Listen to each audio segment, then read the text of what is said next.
मेरा नाम काव्या है। मैं शहर से दूर एक पुराने हाईवे पर बने ढाबे पर काम करती हूँ। वैसे तो ये ढाबा मेरे पापा का है, लेकिन उनकी तबीयत ठीक नहीं रहती, इसलिए ज़्यादातर रात की शिफ्ट मैं ही संभालती हूँ। हमारा ढाबा, जिसका नाम सफ़र बार एंड ढाबा है, हाईवे पर तो है, लेकिन उसके पीछे एक छोटा रास्ता भी है जो पास के गांव की तरफ जाता है। कोई खास जगह नहीं है, बस हल्की पीली रोशनी में डूबी कुछ कुर्सियाँ, पुराने फिल्मी गानों की धीमी आवाज़ और कुछ जाने पहचाने चेहरे जो यहाँ रोज़ आते हैं। ज़्यादातर ट्रक वाले, कुछ आसपास के लोग और कभी कभी कोई भटका हुआ मुसाफिर। मुझे ये काम पसंद है, एक सुकून है इस अकेलेपन में। हफ्ते के बाकी दिनों में मैं यहाँ बिल्कुल अकेली होती हूँ, कोई हेल्पर भी नहीं। हाँ, काम कम होता है, लेकिन कभी कभी किसी साथी की कमी महसूस होती है। मैं हमेशा चौकन्नी रहती हूँ, क्योंकि यहाँ कब कैसा आदमी आ जाए कोई नहीं जानता। और इसीलिए जब वो आदमी पहली बार ढाबे में आया तो मेरी नज़र उस पर तुरंत टिक गई। मंगलवार की रात थी, करीब 1 बज रहा होगा। वो आदमी अंदर आया। उम्र यही कोई 45-50 साल होगी, लेकिन वो इस जगह के हिसाब से कुछ ज़्यादा ही सलीके से तैयार था। एकदम साफ सुथरे कपड़े, काले रंग का महंगा कुर्ता और उसके ऊपर एक जैकेट। उसे देखकर लगता था जैसे कोई बड़ा आदमी हो जिसके पास बहुत पैसा है, वो वाला पैसा जो शोर नहीं मचाता। उसने चारों तरफ एक नज़र घुमाई और सीधा काउंटर पर आकर बैठ गया। जब मैं उसके पास गई तो उसने बिना सोचे समझे एक महंगी वाली शराब का नाम लिया। मैं जब उसका ड्रिंक बना रही थी तो उसने मुस्कुराकर पूछा, अच्छा लगता है यहाँ काम करना? सवाल बहुत आम था, तो मैंने भी मुस्कुराकर कह दिया, जी अच्छा है। उससे बात करके मुझे कोई डर या अजीब सा महसूस नहीं हुआ। वो तो ऐसा लग रहा था जैसे कोई बहुत सुलझा हुआ और अच्छा इंसान हो। उसने मुझसे थोड़ी देर और बातें की, फिर अचानक उसने एक सवाल पूछा जिसने मुझे चौंका दिया।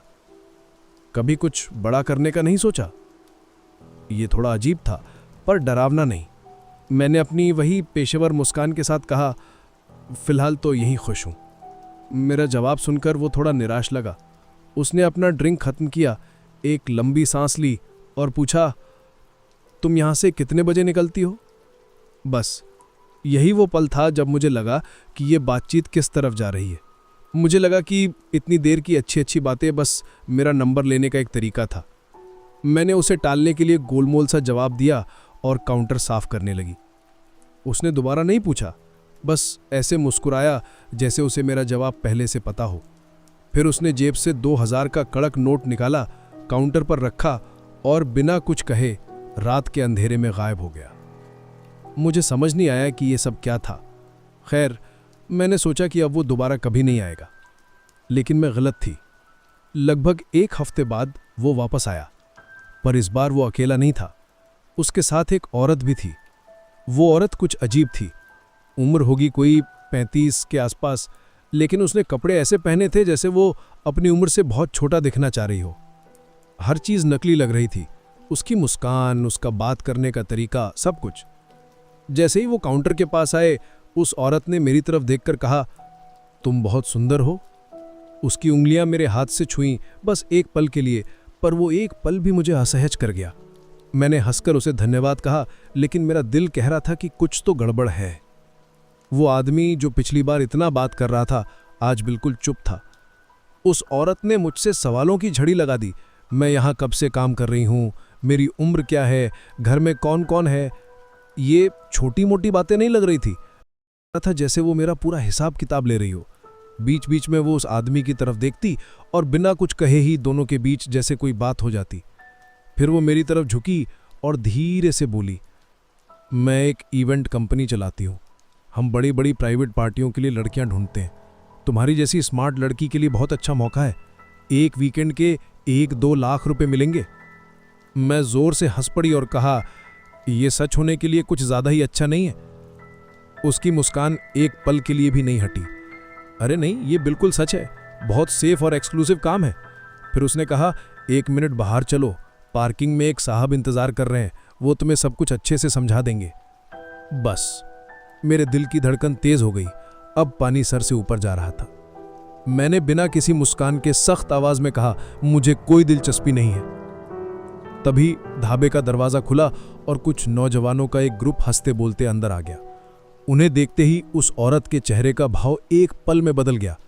उसका दोस्ती वाला मुखौटा उतरा और वो उस आदमी की तरफ मुड़ी।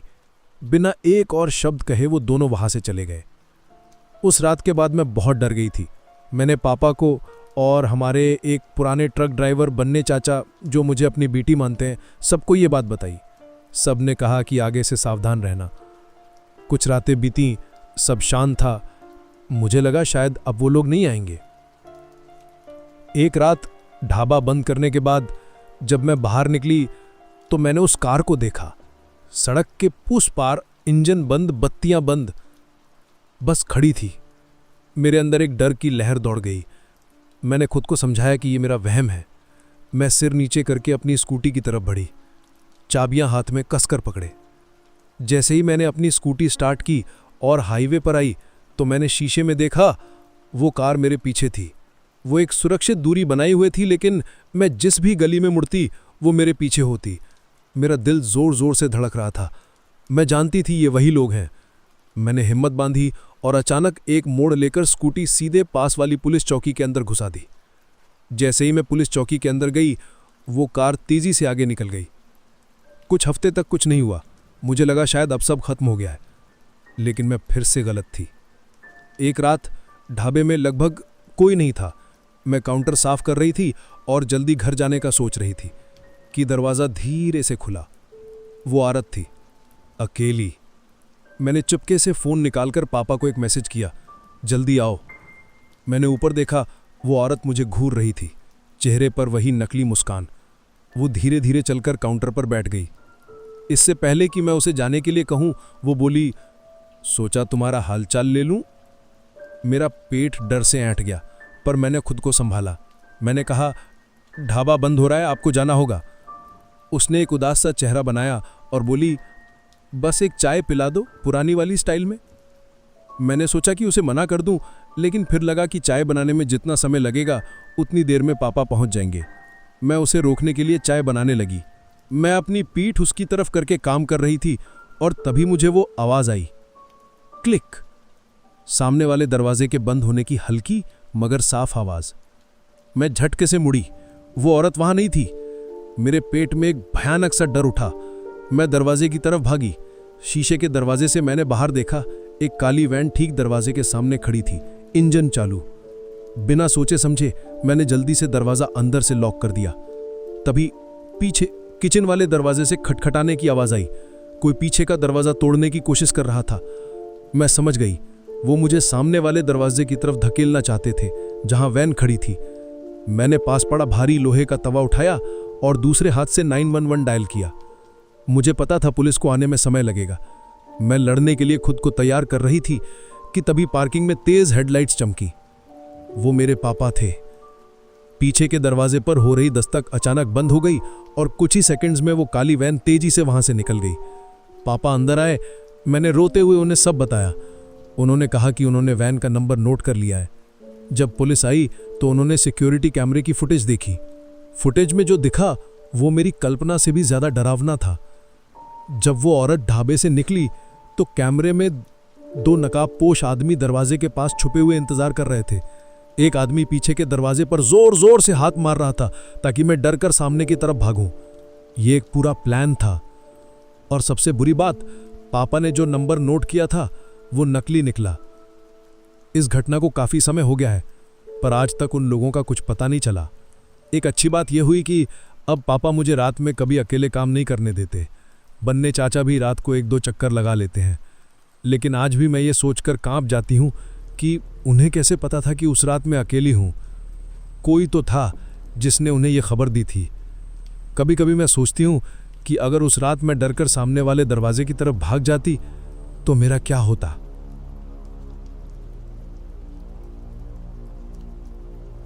मेरा नाम रवि है। मैं पहले एक हाईवे पर बने 24 घंटे वाले पेट्रोल पंप और जनरल स्टोर में रात की शिफ्ट में काम करता था इसलिए कह रहा हूं क्योंकि कुछ महीने पहले जो मेरे साथ हुआ उसके बाद मैंने कसम खा ली कि जिंदगी में दोबारा कभी रात की नौकरी नहीं करूंगा। वो एक छोटा सा स्टोर था जहां रात गहराते ही सन्नाटा पसर जाता था। मेरा ज्यादातर वक्त शेल्फ में सामान लगाने, काउंटर साफ करने या फिर किसी भूले भटके ट्रक वाले या मुसाफिर को सामान देने में गुजरता था। मुझे वो पूरी रात अच्छी तरह याद है। रात के 2:30 बज रहे होंगे। ट्रक वालों का आना जाना भी लगभग बंद हो चुका था। मैं बस बोरियत मिटाने के लिए अपने फ़ोन पर कुछ देख रहा था। थोड़ी देर बाद मैं ताज़ी हवा लेने के लिए स्टोर से बाहर निकला। हल्की ठंड थी। मैंने हवा में अपनी सांस का धुआं बनते देखा। पार्किंग एकदम खाली थी। बस पेट्रोल भरने की मशीनें, सामने अंधेरी सड़क और उसके पार खेतों का घना अंधेरा। हमारे स्टोर की नियॉन बत्ती भी रह रह कर टिमटिमा रही थी। माहौल में एक अजीब सी नमी थी, जैसे हवा में पानी तैर रहा हो। हाईवे पास में था, पर फिर भी एक अजीब सी खामोशी थी। जैसे ही मैं वापस स्टोर के अंदर जाने के लिए मुड़ा, मेरी नज़र कोने में किसी हिलती हुई चीज पर पड़ी। मैंने तेजी से सिर घुमाया और देखा कि एक आदमी पेट्रोल भरने वाली मशीन के पीछे खड़ा है। मुझे झटका लगा। मैंने उसे पहले क्यों नहीं देखा? उसने गहरे लाल रंग की हुडी पहनी हुई थी, जिसका हुड सिर पर था। दोनों हाथ जेब में थे। आसपास कोई गाड़ी या बाइक भी नहीं थी, तो जाहिर है वो पेट्रोल भरवाने तो नहीं आया था। पर वो स्टोर की तरफ भी आ नहीं रहा था, बस वहीं खड़ा था, आधा स्टोर की तरफ घूमा हुआ, जैसे वो मुझे ही देख रहा हो। पहले तो मुझे लगा शायद किसी का इंतजार कर रहा होगा, पर उसके खड़े होने का तरीका मुझे अजीब लगा। वो एक ही जगह पर गोल गोल बेचैनी में घूम रहा था। मैं डरकर स्टोर के अंदर चला गया, पर शीशे के दरवाजे से उस पर नजर रखे हुए था। मैं ऐसे दिखा रहा था जैसे मैं उसे नहीं देख रहा, इस उम्मीद में कि कोई गाड़ी आएगी और उसे ले जाएगी। लेकिन कुछ मिनटों के बाद वो स्टोर के दरवाजे की तरफ बढ़ने लगा। पहले धीरे धीरे, फिर अचानक तेजी से, जैसे उसने एक ही झटके में कोई फैसला कर लिया हो। वो सीधा काउंटर पर आया, पर कुछ बोला नहीं, बस मुझे ऐसे घूरने लगा जैसे मैं ऊपर से नीचे तक तौल रहा हूं। फिर एक रटी रटाई और घबराई हुई आवाज में बड़बड़ाया, मेरी गाड़ी खराब हो गई है, हाईवे के मोड़ से ठीक पहले, थोड़ी मदद चाहिए। मैं हैरान था। वो अपनी कहानी को सच साबित करने की कोशिश भी नहीं कर रहा था। मुझे यकीन नहीं हो रहा था कि वो उम्मीद कर रहा था कि मैं इसकी इस बकवास पर यकीन कर लूंगा। मैंने कहा, मैं मैकेनिक को फ़ोन कर देता हूँ। नहीं, उसने बहुत जल्दी से सिर हिलाते हुए कहा, बस एक टॉर्च दे दो और थोड़ा साथ चलकर देख लो, शायद स्टार्ट हो जाए। कुछ तो बहुत गड़बड़ थी। उसका बात करने का तरीका, मेरे चेहरे के भाव पढ़ने की कोशिश, सब कुछ एक जाल जैसा लग रहा था। पर सच कहूं तो रात में इस वक्त आने वाले लोग अक्सर थोड़े अजीब होते ही हैं। मैं सोचने लगा कि कहीं इसे सच में मदद की ज़रूरत नहीं और ये बस स्वभाव से ही अजीब है। मैंने पूछा, तुम्हारी गाड़ी कहाँ है? उसने मेरे पीछे लगे सिक्योरिटी कैमरे के मॉनिटर की तरफ इशारा किया। वो देखो, हाईवे के उस तरफ। मैं मॉनिटर की तरफ मुड़ा और मेरे होश उड़ गए। सच में वहाँ एक कार खड़ी थी। मैंने मन में सोचा, अरे यार, शायद इसे सच में मदद चाहिए। और तभी मेरे दिमाग की बत्ती जली। मैं तो अभी अभी बस 1 मिनट पहले ही बाहर से आया था। मैंने पूरी पार्किंग, पूरा हाईवे का किनारा देखा था, वहां कोई गाड़ी नहीं थी। इसका मतलब ये कार ठीक उसी वक्त वहां पर आई है जब मैं इस आदमी से अंदर बात कर रहा था। मैंने ध्यान से मॉनिटर पर दोबारा देखा। कार के पिछले टायर के पास मुझे हल्की सी हरकत महसूस हुई। कोई था जो कैमरे की नज़र से बचने के लिए नीचे झुका हुआ था। मेरे अंदर डर की एक ठंडी लहर दौड़ गई। मैंने ज़बरदस्ती चेहरे पर एक मुस्कान लाई और मदद करने के लिए हाँ कह दिया। जी हाँ, बिल्कुल चलता हूँ, बस 1 मिनट, मैं अंदर ऑफिस से अपना फ़ोन ले आऊँ। मैं धीरे धीरे मुड़ा ताकि उसे शक ना हो, और जैसे ही मैं उसकी नज़रों से ओझल हुआ, मैंने काउंटर के नीचे लगाया इमरजेंसी अलार्म का बटन पूरी ताकत से दबा दिया। पूरे स्टोर में एक तेज़, कान फाड़ देने वाली आवाज़ गूंजी। मुझे लगा कि वो मुझ पर हमला करेगा, लेकिन उसने जो किया वो और भी ज़्यादा डरावना था। उसकी सारी घबराहट गायब हो गई। अब वो बेचैनी में पैर नहीं हिला रहा था। उसका पूरा शरीर एकदम शांत हो गया और फिर वो मुस्कुराया। ये घबराहट या शर्मिंदगी वाली मुस्कान नहीं थी, ये एक धीमी, सब कुछ जानने वाली मुस्कान थी, जैसे उसके पास दुनिया का सारा वक्त हो, जैसे ये सब उसके लिए खेल हो। मैं शॉक में था। इससे पहले कि मैं कुछ समझ पाता, वो एक ही झटके में मुड़ा और बाहर की तरफ भागा। मैं भागकर मॉनिटर के पास गया। मैंने देखा वो दोनों कार की तरफ नहीं बल्कि स्टोर के पीछे वाले जंगल की तरफ भाग रहे हैं। वो कार वहीं खड़ी रही, इंजन बंद, लाइट बंद, अंदर कोई नहीं। जब तक पुलिस आई सब कुछ वैसा ही था।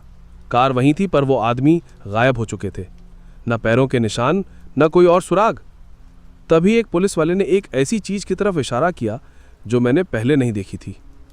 कार का आगे वाला पैसेंजर दरवाजा हल्का सा खुला हुआ था। इसका मतलब कार में पूरे समय एक तीसरा आदमी भी था जो अंदर बैठकर सब देख रहा था। पुलिस में मेरा बयान लिया, मैंने उन्हें फुटेज दे दी और बस। कुछ दिनों बाद उनका फोन आया। उन्होंने बताया कि वो कार 1 हफ्ते पहले 150 किलोमीटर दूर से चोरी हुई थी और जब उन्होंने कार की तलाशी ली तो पिछली सीट पर रस्सियों और टेप के बंडल मिले थे। उस रात के बाद आज तक उनका कुछ पता नहीं चला। मुझे नहीं पता कि उनका निशाना मैं ही क्यों था या उनका असली इरादा क्या था, पर एक बात मैं दावे से कह सकता हूं, मैं अब नाइट शिफ्ट में काम नहीं करूंगा।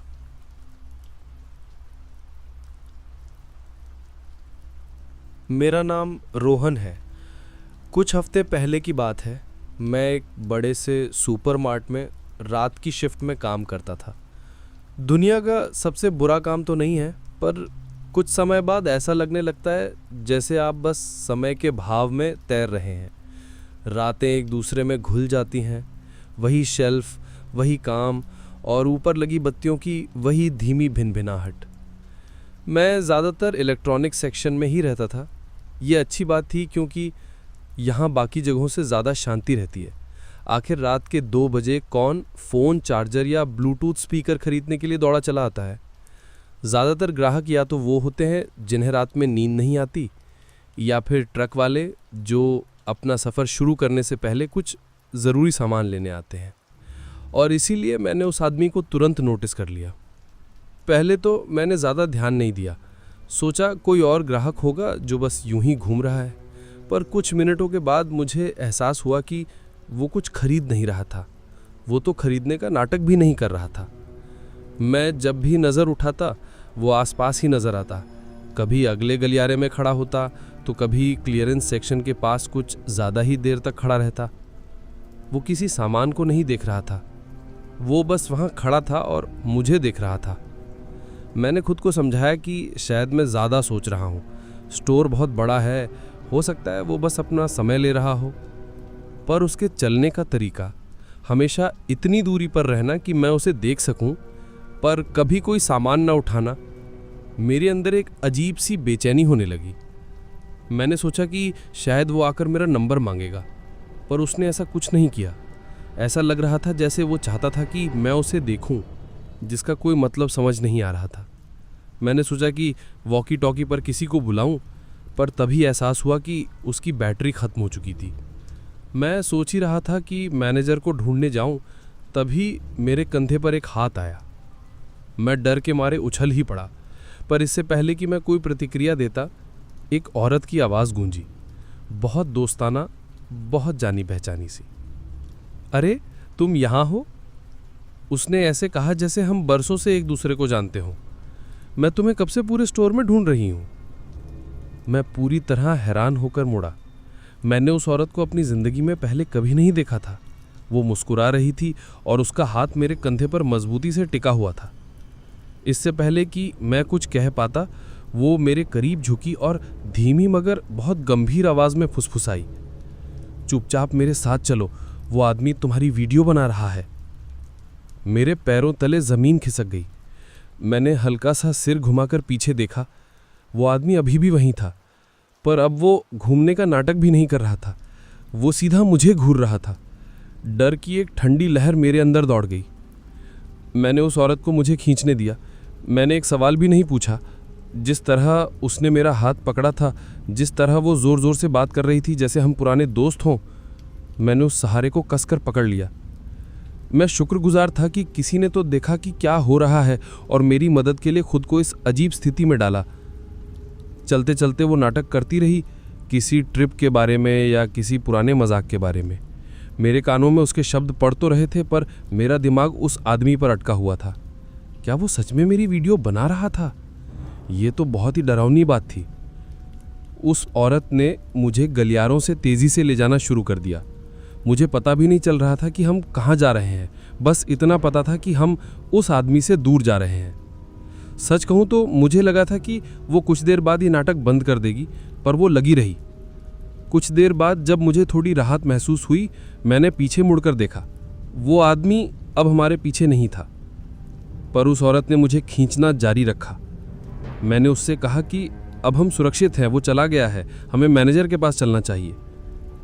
पर उसने मेरा हाथ और कसकर पकड़ लिया। नहीं, वो यहीं कहीं छुपा हुआ है। मैंने मन में सोचा, तो क्या हुआ, इतने बड़े स्टोर में इतने सारे कर्मचारियों के बीच क्या कर लेगा वो। पहले मैं डरा हुआ था क्योंकि आसपास कोई नहीं था, पर अब जब मैं अकेला नहीं था तो मुझे लगा कि डरने का कोई मतलब नहीं है। मैंने उससे फिर कहा कि मैं सच कह रहा हूँ, अब आप हाथ छोड़ सकती हैं। मैंने अपने पैर ज़मीन पर जमा लिए और अपना हाथ छुड़ाने की कोशिश की। आप अब जा सकती हैं, मैंने कहा, पर उसने मेरा हाथ नहीं छोड़ा। वो मेरी तरफ देखकर मुस्कुराई, पर उसकी मुस्कान में कुछ तो गलत था। चलो ना, बस थोड़ा सा और, उसने लगभग मुझे घसीटते हुए कहा। मैंने चारों तरफ नज़र दौड़ाई। स्टोर अब तक बिल्कुल खाली हो चुका था। हम कैश काउंटर, सेल्फ चेकआउट और उन सारे गलियारों को पार कर चुके थे जहां सबसे ज़्यादा लोग होते हैं। सामने माल गोदाम का सेक्शन था जहां हल्की रोशनी थी और जो लगभग खाली था, और उसके भी आगे स्टोर का साइड वाला दरवाज़ा था। वो दरवाज़ा जिस पर कोई कैमरा नहीं था, वो दरवाज़ा जिसका इस्तेमाल कर्मचारी माल उतारने चढ़ाने के लिए करते थे। और तभी मेरे दिमाग में बिजली कौंध गई। वो मुझे सीधे उस दरवाजे की तरफ ले जा रही थी। मैंने एक पल भी नहीं सोचा। मैं अपनी पूरी ताकत से चिल्लाया, बचाओ, और जोर से अपना हाथ उसकी पकड़ से छुड़ा लिया। जैसे ही मेरा हाथ छूटा, मैं एक सेकंड भी बर्बाद किए बिना स्टोर के सामने की तरफ भागा। जैसे ही मैं भागा, उसने मेरे पीछे से आवाज़ लगाई। उसने मुझे वापस आने के लिए चिल्लाया और फिर उसने मेरा नाम लिया, रोहन। वो नाम जो मैंने उसे कभी बताया ही नहीं था। मैं तब तक भागता रहा जब तक मुझे मेरा एक सहकर्मी नहीं दिखा, जो शायद मेरी चीख सुनकर मेरी तरफ दौड़ता हुआ आ रहा था। मैंने उसे सिक्योरिटी को बुलाने के लिए कहा। जब तक सिक्योरिटी गार्ड्स आए, वो औरत और आदमी गायब हो चुके थे। उन्होंने सिक्योरिटी फुटेज देखी और जैसा मुझे शक था, वो औरत और आदमी स्टोर में एक साथ आए थे। वो पूरे टाइम उसके साथ थी। फुटेज में उस आदमी का चेहरा तो साफ साफ दिख रहा था, पर उस औरत का चेहरा हमेशा कैमरे से दूसरी तरफ था। वो इस सब की मास्टरमाइंड थी और मुझे गुस्सा आ रहा था कि कैमरे में उसका चेहरा नहीं आया। हर एक सेकंड सब कुछ एक प्लान का हिस्सा था। पुलिस आई और इस मामले को अगवा करने की नाकाम कोशिश के तौर पर दर्ज किया गया। मुझे अभी भी इंतजार है कि वो लोग पकड़े जाएं। पर एक सवाल आज भी मुझे सबसे ज्यादा डराता है, उस औरत को मेरा नाम कैसे पता था?